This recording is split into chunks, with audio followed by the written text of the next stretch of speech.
We are live.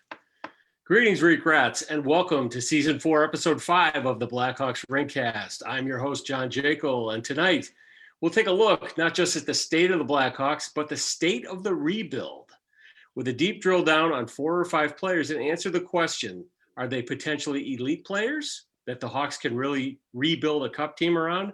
Are they the kind of complementary players that you need on a cup team, or are they ultimately just guys? With me tonight are some guys, the usual suspects. Andy Campbell, how you doing, bud? Hey, folks, what's going on? JJ, how are you?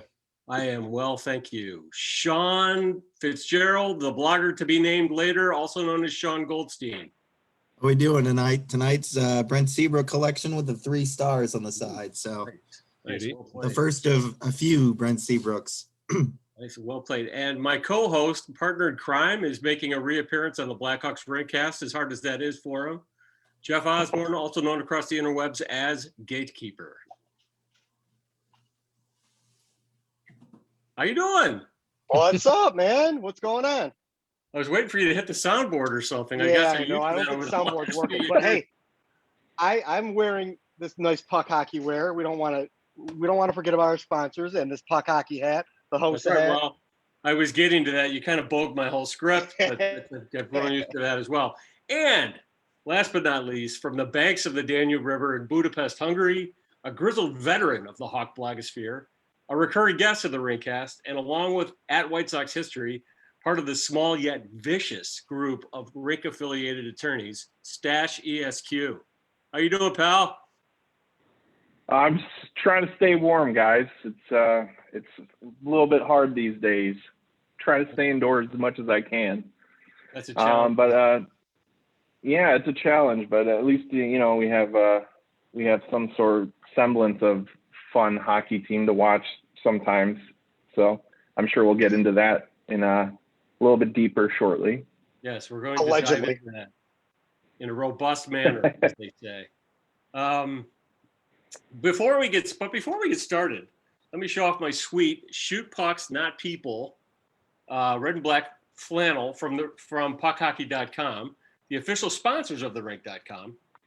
Great people, incredibly cool hockey themed apparel and gear, including the custom Rink line, and all of it is available to you at 10% off with discount code The Rink, THERINK, all caps, no space, at puckhockey.com, PUCKHCKY.com. Check it out. Great stuff.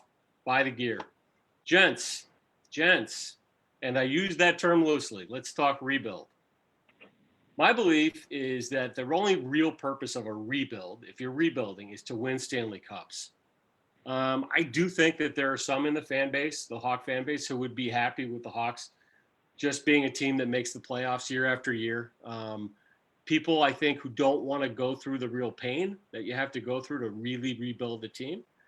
But, I think this is a really good point tonight. The Hawks are playing a team that is basically, tonight, a team that basically is a team that makes the playoffs year after year. That's Columbus. They've been in the playoffs the last 3 years. They got to the second round once.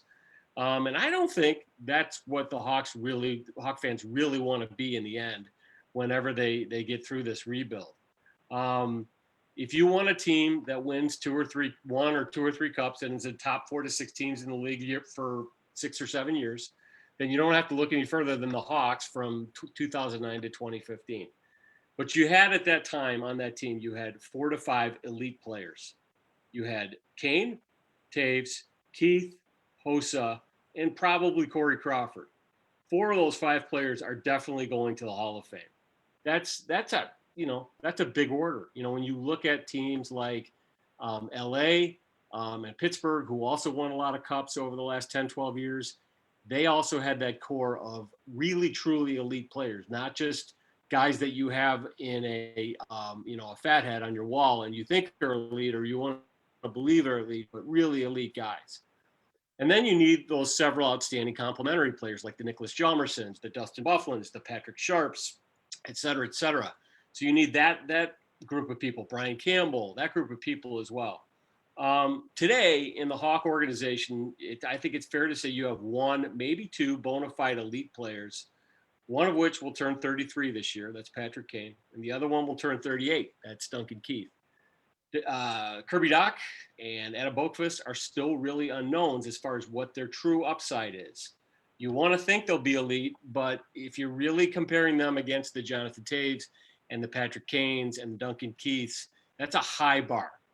And we don't know if they're going to get there. They may in the end just end up being good or very good players. Then you have guys that maybe fall into that complementary bucket. Pius Suter, who's we've talked a lot about on the show. We don't have to go into too much detail on him tonight. Dominique Kubalik has shown that he is who we thought he was last year, and that's great. Calvin DeHaan, when he's healthy, he can be a really good complementary player.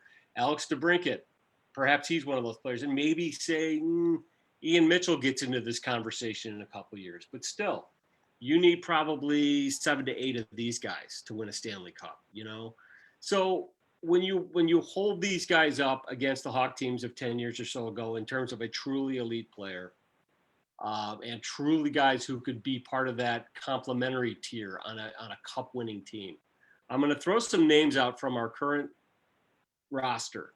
And I'm going to ask, is this guy an elite player? And then I'm going to talk about 3 other players. And I'm going to ask, are they truly complementary players on a cup team? Why? Why not? So let's get started in our typical season 4 rapid fire fashion. I'm going to ask, is this guy potentially an elite player? And I have an opinion myself. I'll come in with that at the end. Potentially elite player in terms of on the level of a Patrick Kane, a Jonathan Taves, a Duncan Keith, a Marian Hossa. Alex Debrincat. Sean, go. No, he's not. He's a one-dimensional player. If he's not scoring, he has little to no value to this team. And you know what? Bring on the hateful tweets, because that's what I'm going to get. But that's the truth of the matter. He's a specialty player. He can't create his own shot. He's got to be found. So I think he's a complimentary piece, not an elite player. Stache. Well, here's my thought. Alex Debrincat, I would say no, but he's probably the closest one of the group that hasn't won a Stanley Cup.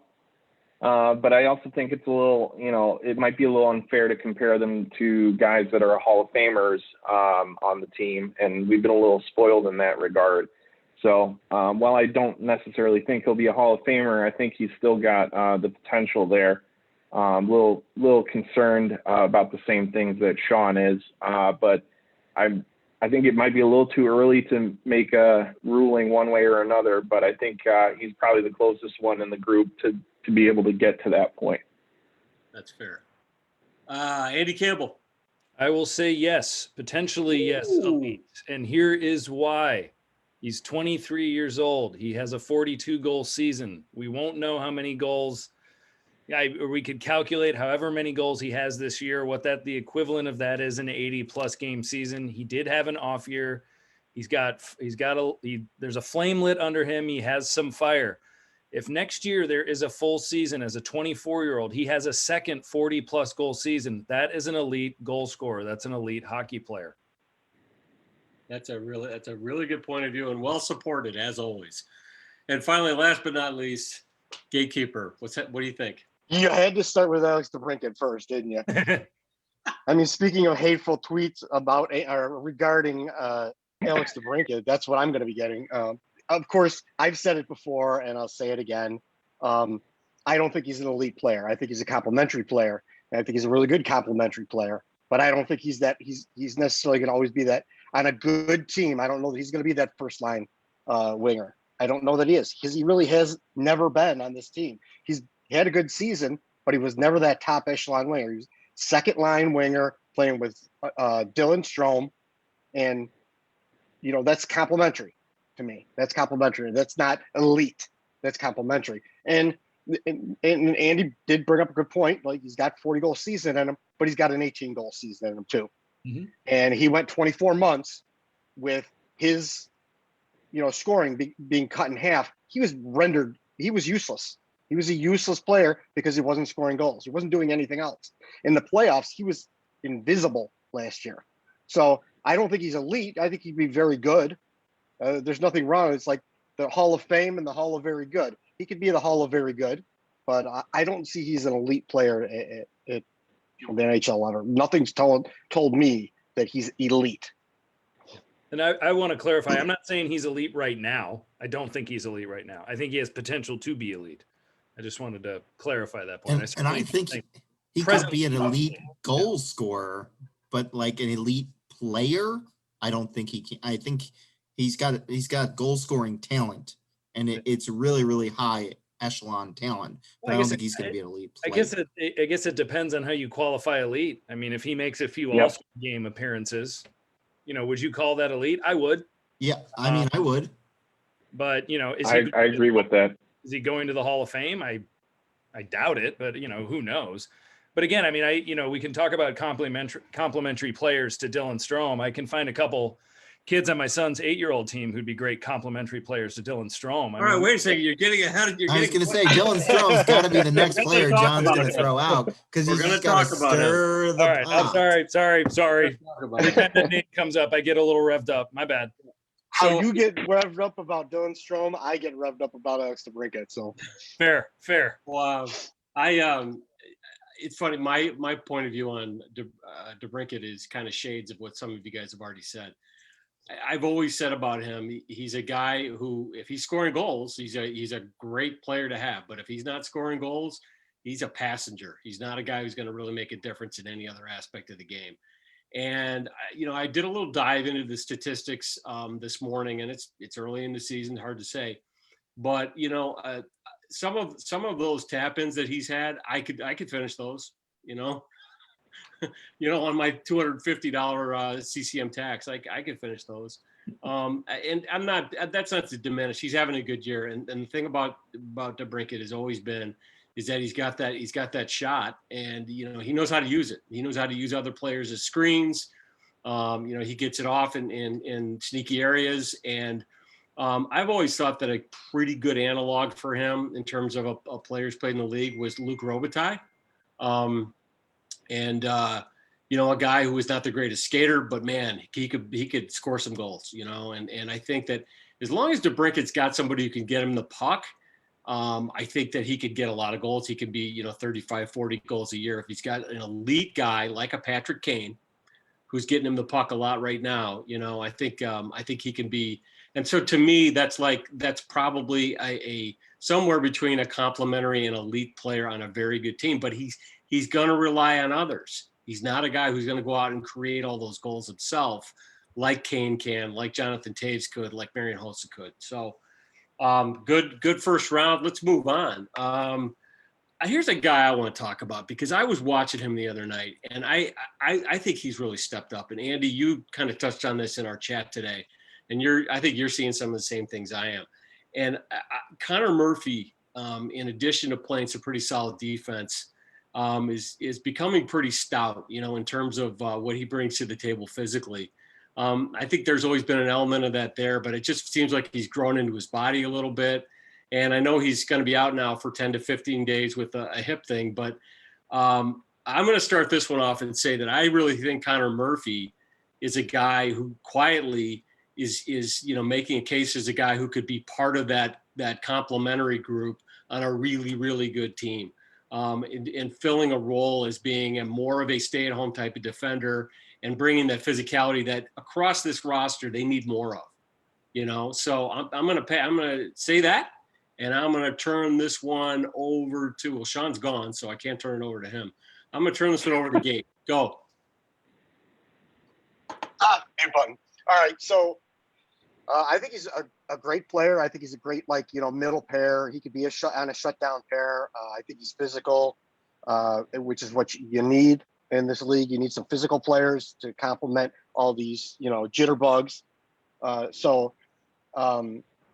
I would like him to keep him around. I certainly would. I don't know that they will, just because, how they go in the expansion draft, whether they go, 7-3 or 8-1, that's going to make a difference on who they're going to protect and who they're not going to protect. So I think he's really good. I'm impressed with him. I've always thought that he doesn't get enough credit because he's being compared to the guy he was traded for, and that was very unfair.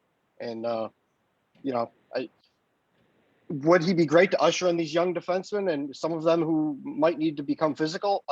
sure, yeah. I'd like to see him be kept around. I think he's good for the room. I think he's good for the younger kids than him. Yeah. Dash. I think Connor Murphy's a nice player. I haven't done a deep dive into his advanced stats or anything, but I mean, personally, just from watching him play, I would argue he's probably their best defensive defenseman right now. He's a nice player to have.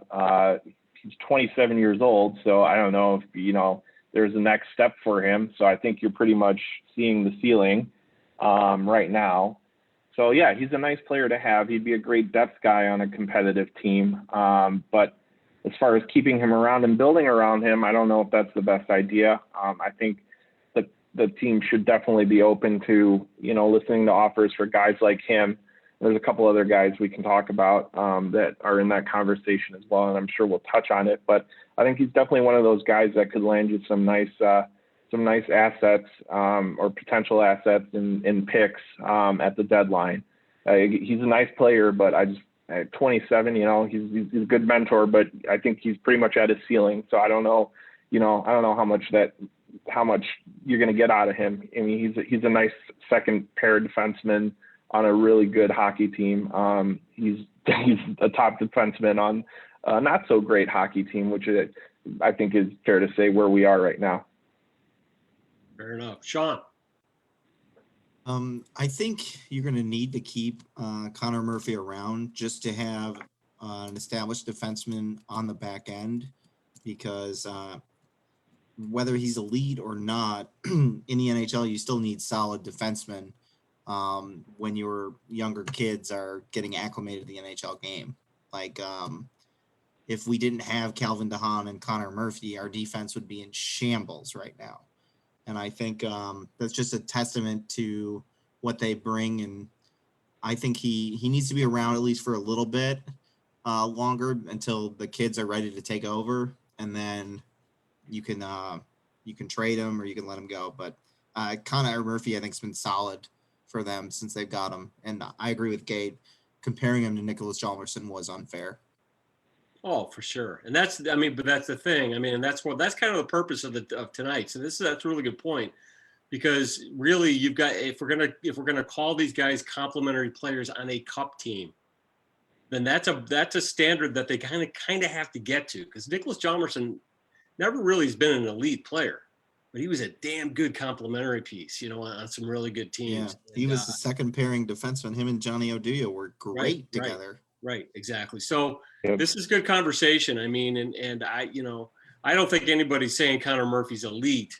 The question is, can he, if he continues to mature a little bit and just learn how to play the position a little better, more consistently, maybe, and keep bringing, the physicality like he has been, because he's been standing some guys up this year. Can he be in that mix as a complimentary guy? And before I prejudice the jury, I'm going to turn this over to Andy. Yeah, I agree with all this. I think these are very, very good points. I think Connor Murphy's had a great start to the year. It's a shame that he got dinged up and that he got hurt. But that's been happening to him a lot. Kind of these smaller injuries where he's out for, a few weeks or a month or 2 months. And so it'd be great to see a healthy Connor Murphy on a regular basis. Turns 28 in March. You think about Johnny Oduya when he arrived to the Hawks. He was 29, 30-ish and was a great fourth defenseman. But, ahead of him were Keith Seabrook and Nicholas Hjalmarsson. And Connor Murphy is going to need those players ahead of him, I think, to be a value add in a cup-winning team. If you put him on the Tampa Bay Lightning right now or anyone else, or even the Boston Bruins for that matter, or some teams that are really gunning for the cup, he'd probably be a bottom six defenseman. He'd be in the fifth or sixth pairing, I think is where he would be. So I think what will be interesting to see what Murphy's fate is, it really depends on how the kids progress. Because I think the Hawks are very, very close right now to not having a number one defenseman in general. Is your number one defenseman still Duncan Keith? And his years of being a number one defenseman are waning. So, we really need to prioritize, or the Hawks really need to prioritize that 1 and 2. And that probably won't be Connor Murphy if you're going for cups. It just won't be. It's not in his framework. He's a fine player, but he's certainly complimentary Whether or not he sticks with the team depends on, what Shawnee was saying, how the kids, build up. But I mean, I don't know if that's going to be Ian Mitchell. We don't know if that's going to be Boquist. I mean, Keith and Seabrook arrived on the scene, and certainly those teams that they played for were pretty dismal, but it's hard. I don't know if those two will be your number one and your number two guys. It's really hard to see. So if that means you can move Murphy for assets, or I certainly, even at the trade deadline, could you move Murphy possibly to a cup contending team for a high draft pick? But again, then that would be like a low first round pick, and you may as well keep the 27 or 28-year-old who's a proven defenseman and just see what he can do. Right. And then I don't think Beaudin will be a 1 or a 2. I think he will be maybe a 4, 3 or 4 at best. So anyway, I like Connor Murphy a lot, but definitely complimentary. If he fits into the plans, great, but that can't be at the expense of developing a number 1 or a number 2 and finding better D. I'm loving this conversation because I keep coming back to, the guys that you need to build a true winning cup contending team are so good. And, it remains to be seen if Adam Boqvist is truly going to be a number 1 defenseman or a number 2. It really does. I mean, right now there's some questions there. And so, or is he going to be one of those guys who, plays with, more of a stable stay-at-home guy and makes a difference a la Brian Campbell, who was a complimentary player, So we're just going to have to see. And certainly those questions are there about Ian Mitchell too. I mean, if Connor Murphy isn't, that rock solid, Ken Danico type guy that I think teams need at least 1 or 2 of those guys personally on their back end. And I think, if he's not that guy, then they're going to have to find that guy too, or those guys. So these are really good conversations because I think that there's a tendency when you take a guy, in the top 10 to think, oh, well, he's going to be this, he's going to be a Duncan Keith or he's going to be a Patrick Kane. But the truth of the matter is that, the road to really reaching that is long and winding and has lots of pitfalls. And so this is a really good conversation, and we're going to continue it. And another guy that I've been impressed with this year, and he almost has a little bit of a feeling of an emerging maybe William Karlsson story to him. Maybe not quite on the same extreme, but he's producing some numbers offensively, and he's doing some other things up and down the ice that are really good. And he's a guy who's always had pretty good scouting reports, but the production's never matched it. And that's Mattias Janmark. And I would like to get you guys' feelings about where he fits into the picture potentially. Still a relatively young player, a centerman, can do a lot of things for your team. And he's showing a little more offense, at least this year, than perhaps he's shown yet in the NHL. So I'm going to turn this one over back to you, Andy. Okay. I mean, I like him. I think he's a nice player. He plays with a lot of grit. He certainly hustles. I think he's starting to be more of a situational player for the Blackhawks. You've seen him on the PK. You've seen him on the 3-on-3 and OTs. He provides a little bit of offensive spark, which I didn't think he would. I kind of thought of him as he would just be kind of a bottom 4 guy and in a checking role. But he has produced, been part of, kind of an unheralded group that's produced some secondary scoring. And, I like his game. I like the energy he brings. He brings speed. And I think one of the reasons that the Hawks are entertaining this year and more entertaining than we thought they would be is that element of good skating. I mean, a lot of these young guys, they are hustle players. And so, they're gritty on the forecheck.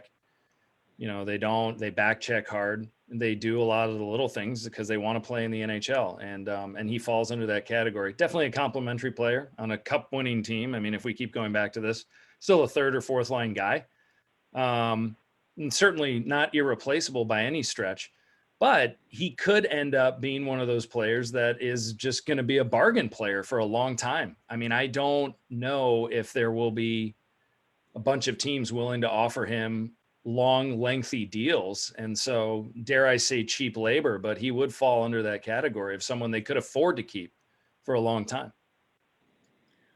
Sean. I think he's an asset for you at Sean. the trade deadline. I think. Wait, did you say me? You said me, right? Yeah. Okay. He's an asset at the trade deadline to be flipped. This year, he thus far he's had the most ice time he's gotten average in his career. So whether he's only peaked at 34 points in his NHL career. So like Andy said, I think he's cheap labor. He's somebody that if a cup contending team needs a guy that he fits his skill set, you flip him to that. I think a kid that the Blackhawks hopefully can develop or hopefully emerges from Rockford can fill his role. And then you should just flip him for a third, fourth, or fifth, whatever draft pick you can get for him. Okay, That's my thought on good it. feedback. That's good feedback. Gate.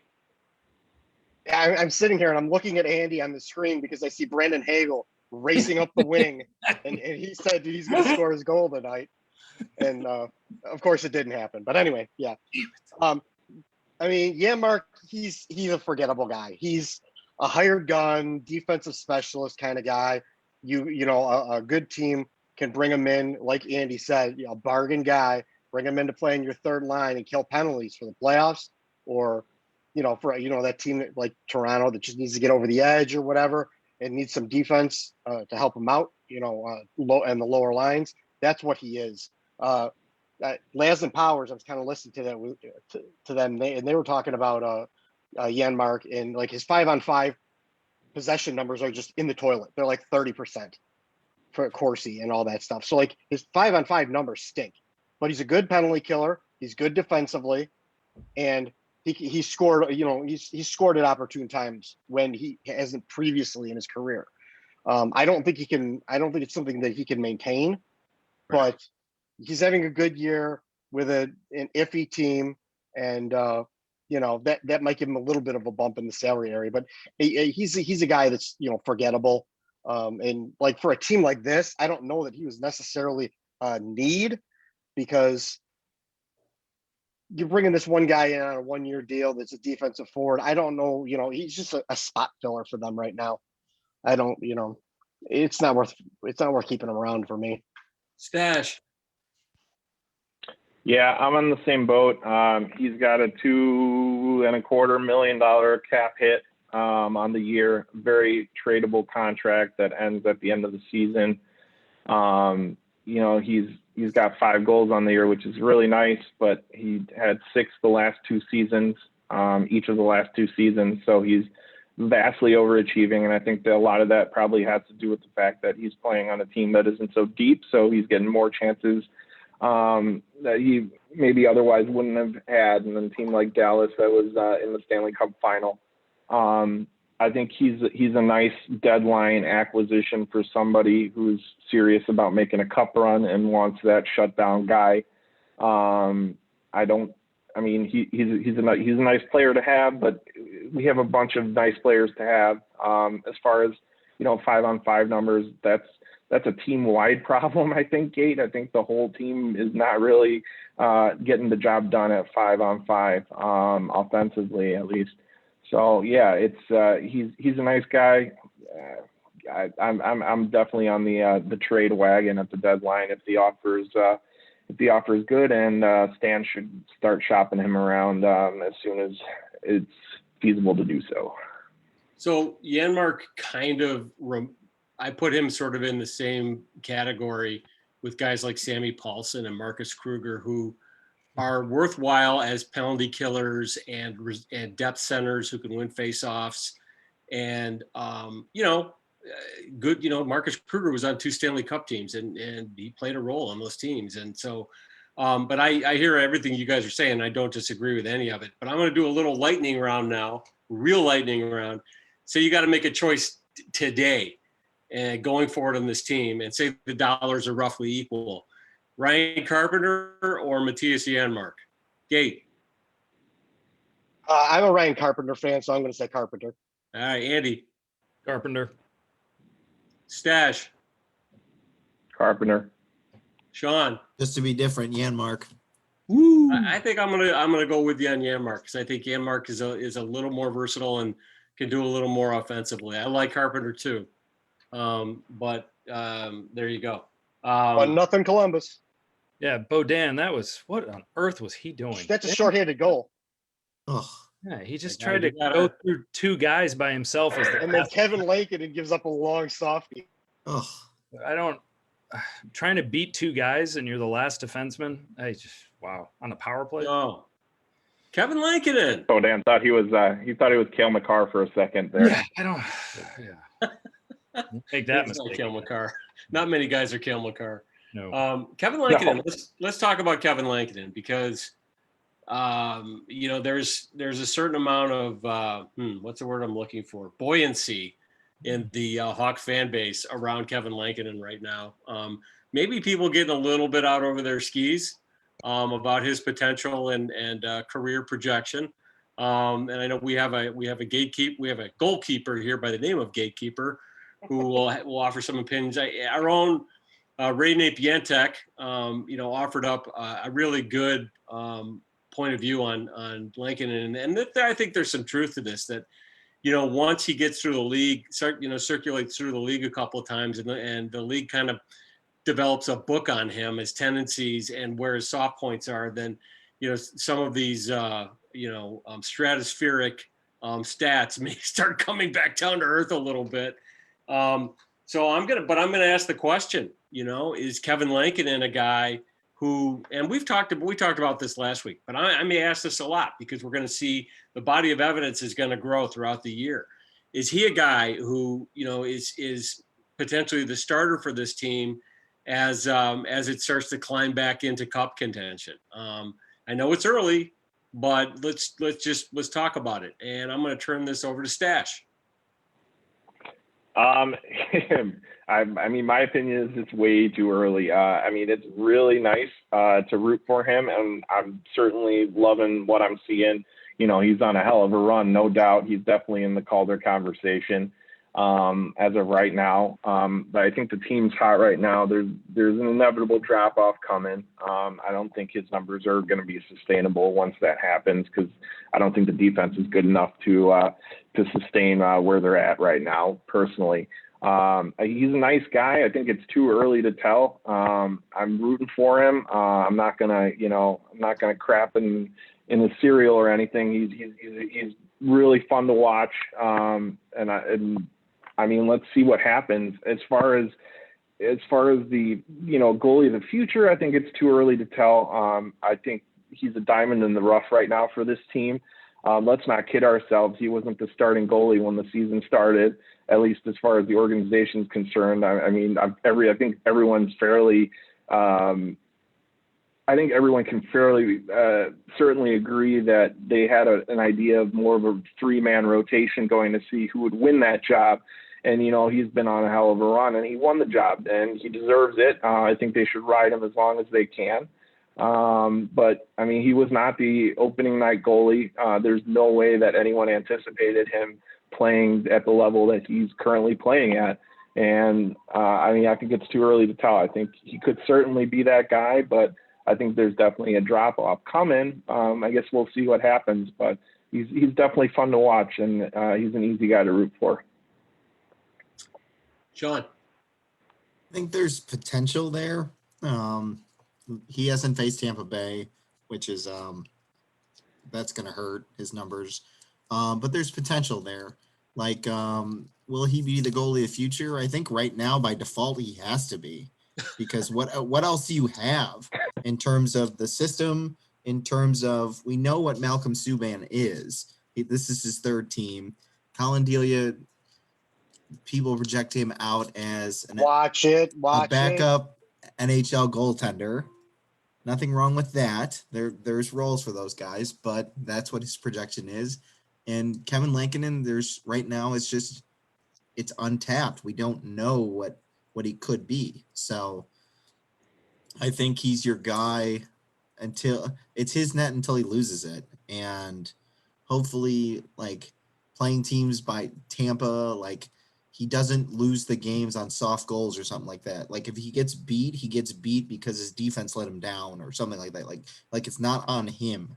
I think that's what I'm looking for from him, and we'll see. I mean, I think he's the guy for right now. That's the guy you got to roll with. No doubt. Andy.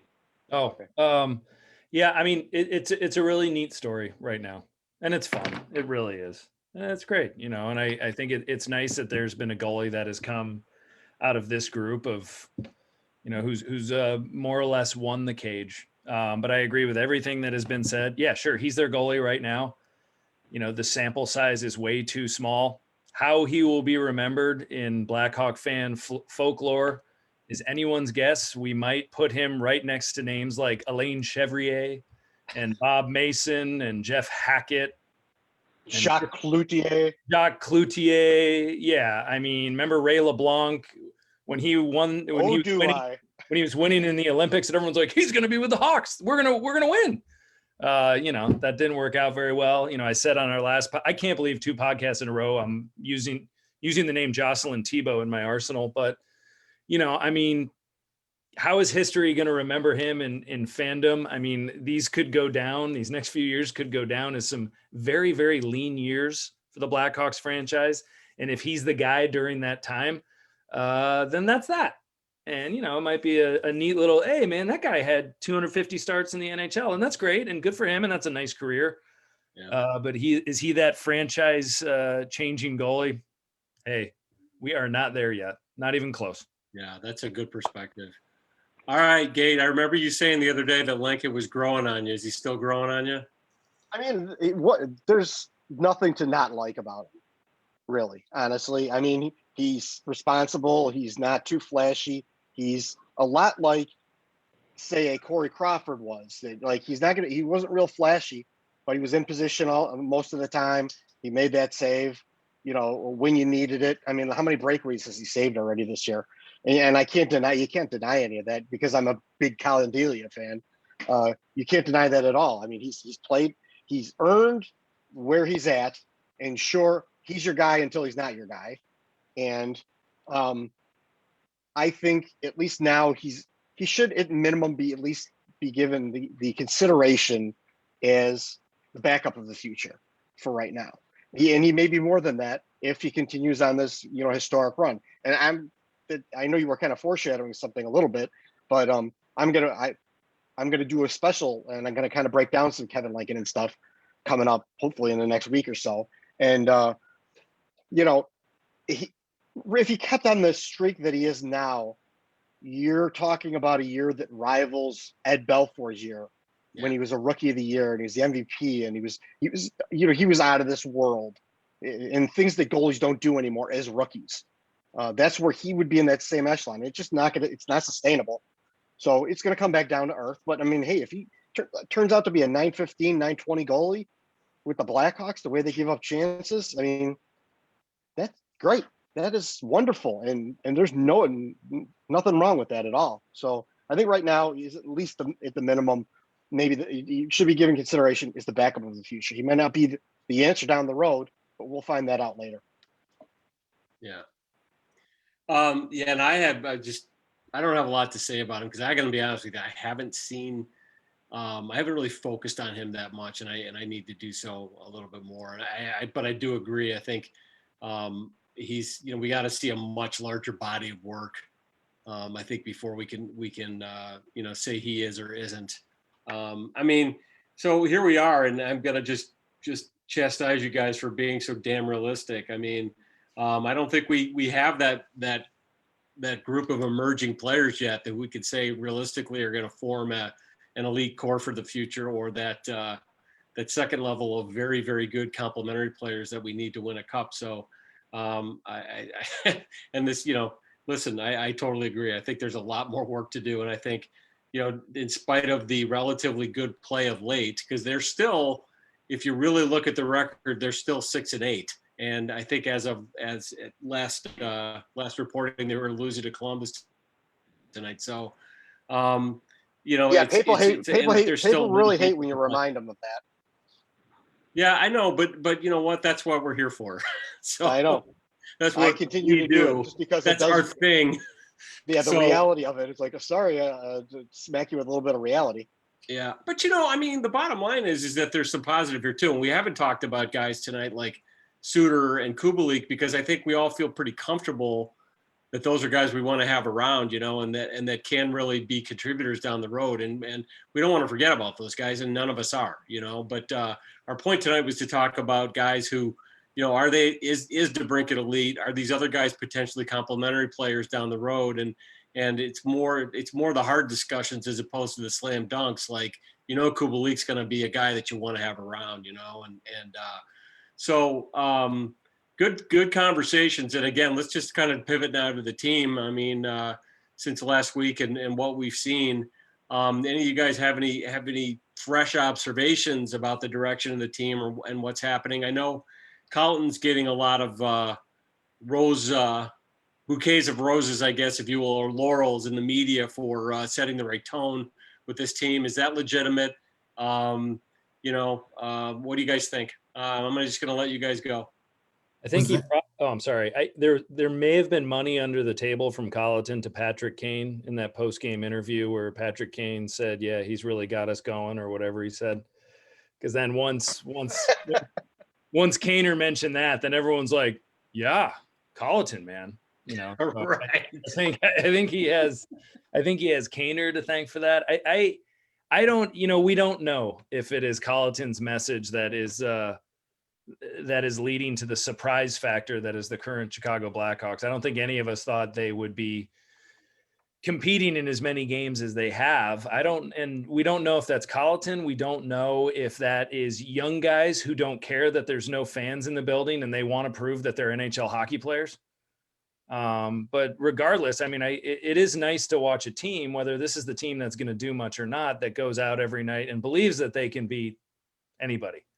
And I think that they do have that. And part of that is probably just this injection of youth. But who's to say? I mean, I don't know if, it sounded like with the core originally, Colliton's message was not being very well received. Now there's less of that core.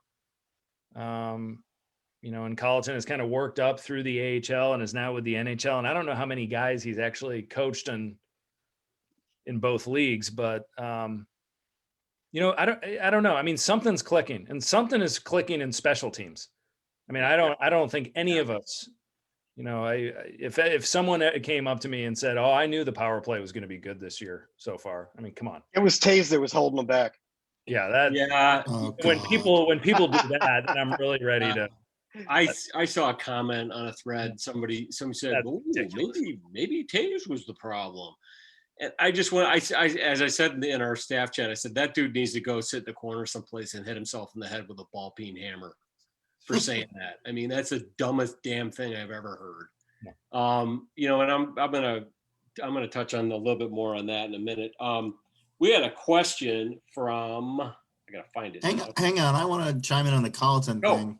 Go. I think it's maybe expectations are playing into everybody thinking Colliton is the best thing since sliced bread, because we all thought this team was going to be absolute dog crap, and the fact that they're not, everybody's attributing it to Jeremy Colliton, when in reality they could just be overachieving, or that this could be who they are, and we just all assumed they would be much worse.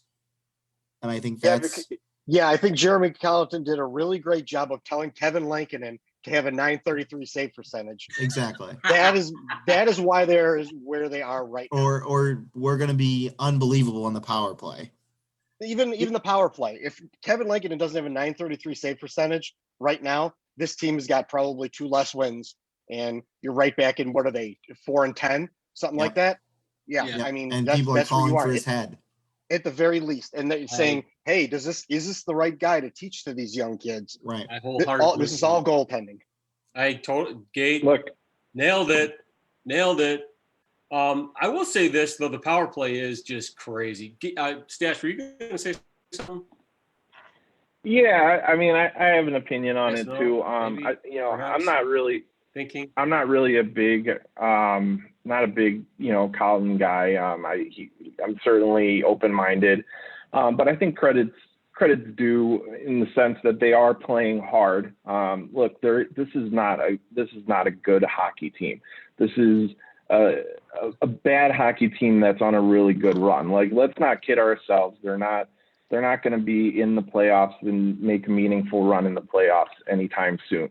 This is not a great hockey team, but they are playing hard and they're fun to watch. And people have been crapping on the word fun and that this is a fun team to watch. All over Twitter, people have been saying, "Oh, fun, fun, fun." It's not so much fun, but they are fun. They got young guys who are playing. They're playing their butts off out there, and I think Colliton probably deserves a little bit of credit for that. And you got a bunch of young guys who are trying to make names for themselves, and they're going to lose a bunch of games. There's no doubt they're going to get blown out in some games to some good teams, but they are fun to watch. And I think it's a little unfair to crap on the word fun and suck the joy out of a team that's overachieving. When part of the reason that they're fun is that we all expected them to be crap, and they're overachieving. They're playing hard, and they're on a good run right now. So I think it's a little unfair to tell people not to have fun watching this team. And I think a little bit of credit is due to Colliton for having these guys hustle out there and making them play hard. Well, thanks for that, Stache. That was fun. Fun is the right word, though. Yes. Fun, no, I'm dead serious. My wife literally came up to me the other night and goes, "This Blackhawks team is actually fun to watch." Yeah. And as opposed to last year and the year before that, it was more like going to the dentist. Yeah. Well, they've got a lot of young guys who are taking advantage of the opportunity that's being given to them, and I think part of the fun is the fact that you've got a lot of stories on this team. You've got the Lankinen story, you've got the Beaudin story, you've got the Pius Suter story. So I mean, it is fun to watch, and it's getting a little exciting to think, well, maybe that's why we had this topic tonight, that maybe there's a future core emerging here somehow, some way, or seeds of it anyway. I want to say something about the power play, which I have watched closely, and Gate, you'll remember this. Sean, you'll definitely remember. But I've been saying for a few years now that the problem with the Hawks power play was that Patrick Kane would get the puck on the right half board and sit there and circle around and stick handle, and everybody else would just stop and watch, and the other team would adjust and close up the passing lanes, and the power play would die. One of the things that they're doing this year is the players are moving a lot more. And, through that motion, not just the puck, but the players are moving. And through that motion is they're creating opportunities. And one of the things that John Tortorella did in Columbus with, frankly, less talent is he was Patrick Laine. Right, and ruined Patrick Laine. But what he did was he let the players be creative and make the plays themselves. As long as they were moving and as long as they were looking and being responsible, and it worked. And I think the Hawks have built that into their scheme a little bit this year. And there are wiser hockey minds than I who could break it down in terms of numbers and plays, et cetera. But what I see is more motion of the players as well as motion of the puck. And that's creating the scoring opportunities on the power play, and they're converting them. That's just my take on it. Andy, what do you think about that? You're a bit of a hockey scientist. Yeah, I don't know. I mean, I think that power plays in general, I mean, it feels like the last 5 years or so, you kept seeing that 1-3-1. Yeah. And that's the idea is, you got a guy parked in front of the net, you got a quarterback, and then you got three guys kind of along in the line. And it looks like they're playing some of that, but there's more movement going on. I think a lot of times they've been having where they set up the 1-3-1, but then when Patrick Kane comes around the half wall, they've got one guy that slides down towards the slot, and that middle guy has become more interchangeable. It's opened up a lot more space. When that happens and you have that guy in the hash marks, if he slides down or if he even backs up and he drags a guy with them, then that's when that cross ice one-time pass opens up. And I think that's what they're trying to spring for Debrincat when he's over on that side. And sometimes they key in on that. And when they do that, you see Kane move the puck down low to Strome like they did in Dallas. And then someone gravitates towards Strome trying to cut him off. And then Debrincat's open on the back door. So they're using a lot of creativity in that format. And it's been helpful. And I think that to your point, JJ, historically, it's Patrick Kane will come around the top of the circle. Guys will stand still and he'll look around, and then he'll take an ill-advised wrist shot that'll either go high and wide or right into someone's glove. Yep. And now there's been a little bit more movement and creativity. And I think that it's been tougher to defend. That's for sure. Yeah. Anybody else want to weigh in on the power play? One thing that I wanted to bring up about the power play, to add on to what you guys have been saying, is, you were saying that you've complained for years that Patrick Kane gets it in circles and he kind of hangs out, and everything was slow and methodical. Nothing was moving quickly. And now they've gone to moving the puck around quickly. It's tick, tick, tick, tick, tick, tick, back and forth, quick plays. Yep. And that gets defenders out of your passing lanes, and it gets them, it opens up areas for other players. That's what we've been screaming for 3 years, that they need to be quicker moving the puck. You stop with the hanging out the point, fake the shot, and then lean in a little bit, and then pass it over to Kane, and then he circles around a little bit, and he dances there, and then everyone catches up to all these people, closes their lanes down, and they can't get any shots through. This year's been the complete opposite. Yep. They've been fast, backdoor, across the slot, quick passes, and it's been working. Yep. It shouldn't have taken this long for someone to figure it out. Totally agree. I mean, we've been saying it for years. Go ahead, Stache. I have the receipts. I have the receipts about bitching about that on Twitter also. I mean, it was so predictable. They would just pass it around nice and slow and take a shot that would get blocked, and the puck would get cleared. I mean, they're moving around a lot more, as you guys said, and it's clearly creating shooting lanes and passing lanes that wouldn't be there otherwise. Because if you got a bunch of guys standing still, not moving around and slowly passing the puck around, I mein, nothing's going to open up, and that's why things are opening up. And it drives me crazy that it's taking this long to figure it out, because, I mean, it's just maddening. It's absolutely maddening that they tried the same thing for so many years and just could not figure it out. And it was such an easy fix. Easy fix. I think part of it was Kane. Personally, I think that was part of it. Well, and I don't think it's just limited to in zone either. I mean, they tried to be so reliable on having Patrick Kane drop it to Kane and have him skate through a few guys and then everyone stand still in the zone, where now they're actually making a conscious effort to have a decent breakout and even score off the rush if you can. Right. Utilizing other players. It's not just drop it to Kane and let him carry it into the zone. Kane was getting stood up at the blue line sometimes, and then they have to regroup and start over. There was one series where I can't remember what team did it. I don't think they even got the puck in the opposing zone, because Kane just kept getting stood up at the blue line. Yeah. Dash, go ahead. They have a more mobile and faster team than they've had in recent years too, and I think a lot of that is due to the fact that they have younger guys who are quicker, and they can move around more instead of a bunch of 35-year-old dinosaurs skating around the ice. We have guys that can actually move, and that makes all the difference in the world. And that takes pressure off Patrick Kane, and having him, forcing him to skate it in the zone when you've got fast guys that can move and can help him out with that. It opens up a lot more options for him, and it makes him unpredictable. And unpredictability is the key to a successful power play, because if the team defending and killing the power play doesn't know where the puck is going or how it's moving, it's more difficult to defend, and that's why they're having success. Yeah, I think That's great discussion. Anybody else want to weigh in, or can we move on? All right, we're going to move on. That was actually a topic sent in by one of our guys, Matt Opid. Matt, thank you for that. And he had another question, and I think we'll just dive in on this and maybe close out with this. He's asking, is Suter the real deal? And I'm going to start this one off. Is Suter the real deal, or is his potential not that high? we've talked a little bit about Suter. I think we all like him, and I think he's been a nice pleasant surprise.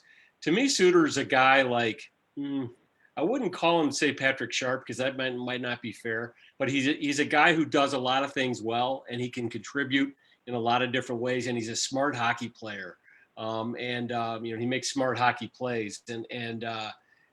So I think I'm not sure he's a guy who's going to be on the highlight reel every single night, although he's had a couple of highlight reel plays this year. But I think he's a guy that you can win hockey games with, and he's going to be one of those complementary players potentially going forward. And I'm going to turn this one over to Stache. I see you nodding a lot, so go. I just nod a lot in general. You're falling asleep? But yeah. No, I'm good.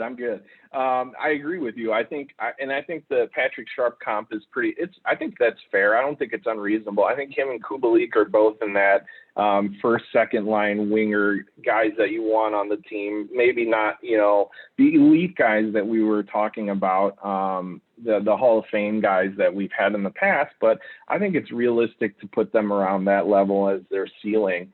And they're definitely guys that are fun to watch. It might be a little too early, to tell what that ceiling is, and they could both shatter it.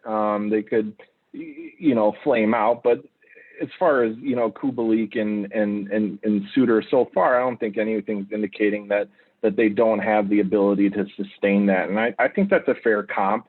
And I think that both of those guys are, probably have about the same ceiling. And I mean, I'm excited to see them. They're definitely fun to watch. They're, part of that younger group that kind of makes this team fun to watch. And I guess we're back to that word fun again, but it's true. Yeah. So going from fun to no fun, Gate. Thanks.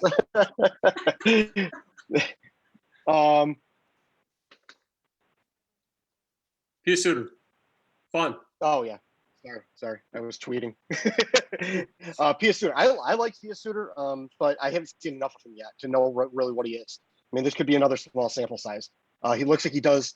He's not exactly the Kubalik type of player where he's just, Right. He's a sniper, he's a power play driver and all that stuff. Like he's just, he's like a, goal scoring type. But he's a guy who's going to play a 200-foot game. Seems to be pretty responsible on his own end for the most part. He could be used on the wing if you need to use him there, or he could be used at center, which I think is more of his natural position, I think. Yeah, I mean, Patrick Sharp, I could see that, where he wasn't really elite great at one thing, but he was really good at a lot of things. And he was responsible. You could put him out there at any time of the ice. He could kill penalties. Yep. He'd be on the power play. Yep. There's really nowhere he can't be used on the ice, and probably up and down the lineup at certain times. So, yep. Sean. Yeah, the comp for Patrick Sharp is I think is right. The one thing I think Suter does exceptionally well too is he goes to the net. He's always around the net. Mm-hmm. So some of those loose change goals that he scored, that's because he was in the right position. So yeah, I'm excited to see what he could bring and what he could be. And I have faith in the European scouts. That's the one area of scouting for the Blackhawks I have faith in. So 1-1. Well, 1-1. Yeah, somehow David Kampf just went on this unbelievable tear up the ice and dished it over to Ian Mitchell for his first career NHL goal. Nice. oh wow, Excellent. Do you think Ray fell out of his chair? Yeah, I don't think we should tell Ray. Yeah.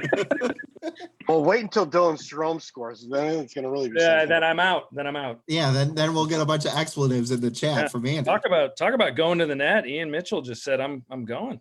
Huh? Yeah, that's cool. Did he win his own? Did Camp win a face-off in that series? No, that's fine. So it's not a 3-on-3. Well, I'll let you know. Okay. So we'll close out the Pia Suter Love Fest right. with the unofficial president of the Pia Suter fan club, Andy Campbell. Yeah, no. So I like Suter a lot. I think the Sharp comparisons, I don't think it's too early for that. He's a good skater. 8 points in 14 games is a really good start, for your first stint in the NHL. I don't think what can be overstated enough is the adjustment that a lot of European professionals need to make when they come to the NHL when you're playing against bigger, faster competition and on a smaller sheet of ice. Yep. And so I still think there are elements of his game where he needs to learn how to win pucks in a more efficient way and deal with the space that he's given and try to create space for himself. I think Kubalik had it awfully nice that he had two guys named Jonathan Taves and Brandon Saad that created a ton of room for him to get open looks at the net whenever he felt like it. He's not living with that luxury this year, and I think that that's been tougher on him. Yep. But yeah, so I think, if we're there we go, and it's Beaudin. Woo! 2-1. There you go. All right. Boy, fun. Fun. As soon as I turned the game off, they decided to go on a 2-goal run. Fun. Yeah, 2 rookie Ds, and and Zadorov's out there collecting pucks. What fun. Fun is the key word. Thank you, Stache.